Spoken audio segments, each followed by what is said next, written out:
조갑제 TV 시청자 여러분 안녕하십니까? 2020년 12월 17일 저녁 7시입니다. 바야흐로 선언문 시대입니다. 성명서 시대입니다. 1980년대 후반 민주화 운동이 절정으로 치닫고 있던 시대를 상기시킵니다. 그때도 많은 전문가, 많은 직업인들이 성명서를 내고 시위에 동참을 했습니다. 요사이는 윤석열 총장 사태를 맞아서 사회 각계각층에서 성명서를 내고 있습니다.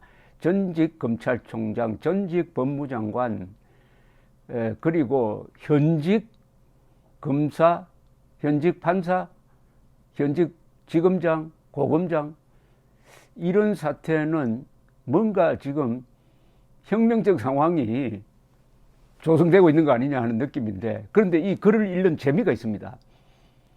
울분의 사이에서 쓴 글이니까 좋은 글이에요.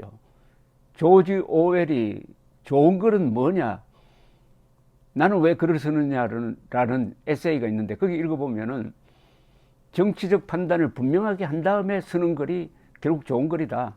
긴가 민가, 양비론 양시론 이런 식으로 글 써서는 안 된다. 바로 요사이 나오는 글이 자기의 가치 판단을 분명하게 하고 쓰니까 힘이 있습니다. 그 중에 하나가 또 나왔습니다.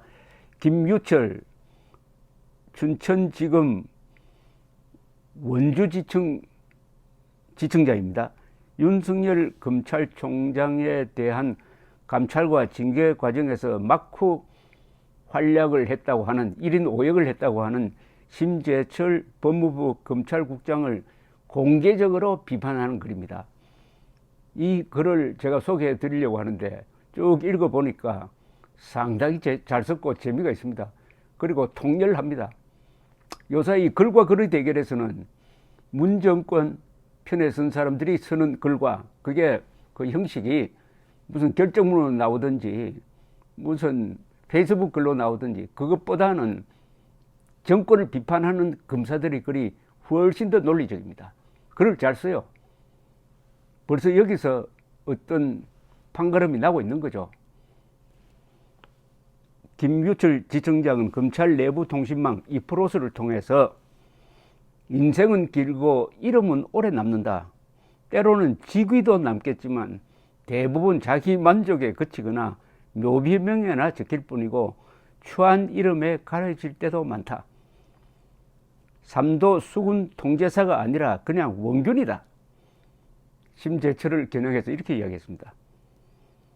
김 지청장은 무슨 짓을 해도 부끄러움을 모르는 사람들에게 후배들이 지켜보고 있음을 하나하나 기억하고 있음을, 그리고 언젠가 이렇게 공개될 수 있음을 알려주고 싶었다면서 글 쓴 취지를 밝혔습니다.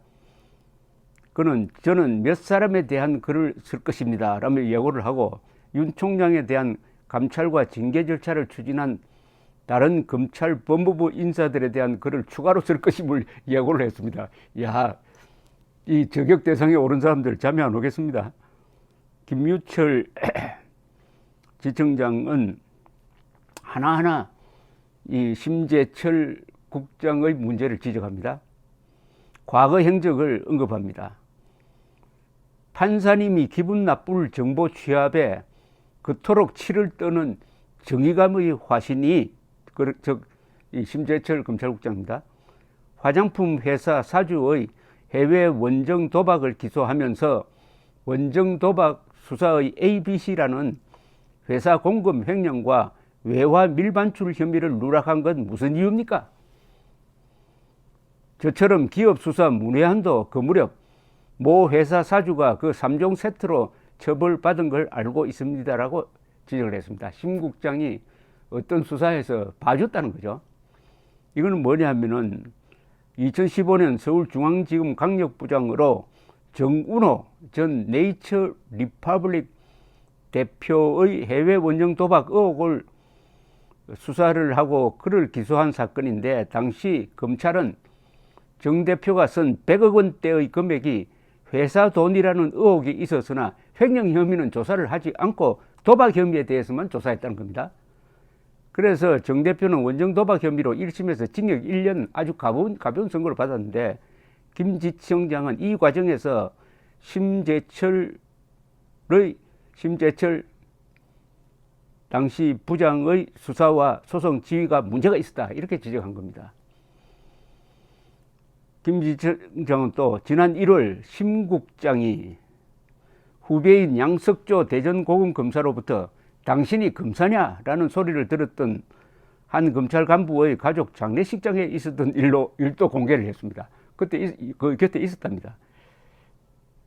김지청장은 민망한 일이 있던 날 그 장소에서 저는 더 민망한 말을 들었다.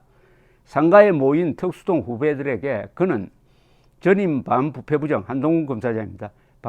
반부패부장의 이름을 언급하며 내가 누구보다 잘할 수 있어, 나랑 잘해보자 라고 말했다라고 공개를 했습니다. 그러면서 웬만한 초등학생도 그렇게까지 대놓고 속내를 드러내지 않는다면서 어쨌든 원하는 자리를 얻고 욕망을 충족해서인지 후배로부터 민망한 말을 듣기 전까지는 꽤 즐거워 보였다.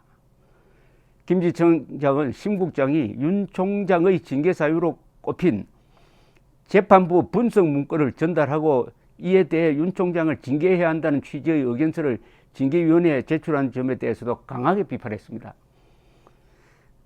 그는 그 문건을 보자마자 경로했다는데 이건 허구다. 그 문건의 작성 취지가 중요 사건 공소 유지에 보탬이 되자는 건데 그중 몇몇 사건에서 그는 기소를 반대했다. 심 전 국장이 조국 전 장관에 대한 기소 관련 검찰 간부 회의에서 나홀로 반대 의견을 펼쳤던 일을 의미하는 것으로 보입니다. 그는 심지어 불기소 검토 보고서 작성을 지시했다가 중인 환시리에 민망한 말까지 들었다고 폭로를 했습니다. 김지청장은 이 판사 문건이라는 이 문건이 징계 사유가 될 수 없다는 점을 조목조목 지적을 합니다. 심재철 국장이 이 문건에 대해 특수통 검사들이 언론 플레이를 하려고 만든 문건이다라는 의견서를 낸 것에 대해서 그는 11월 이전에 그 문건 내용이 어느 언론에 나왔나? 누가 먼저 이 문건을 꺼내 들었나?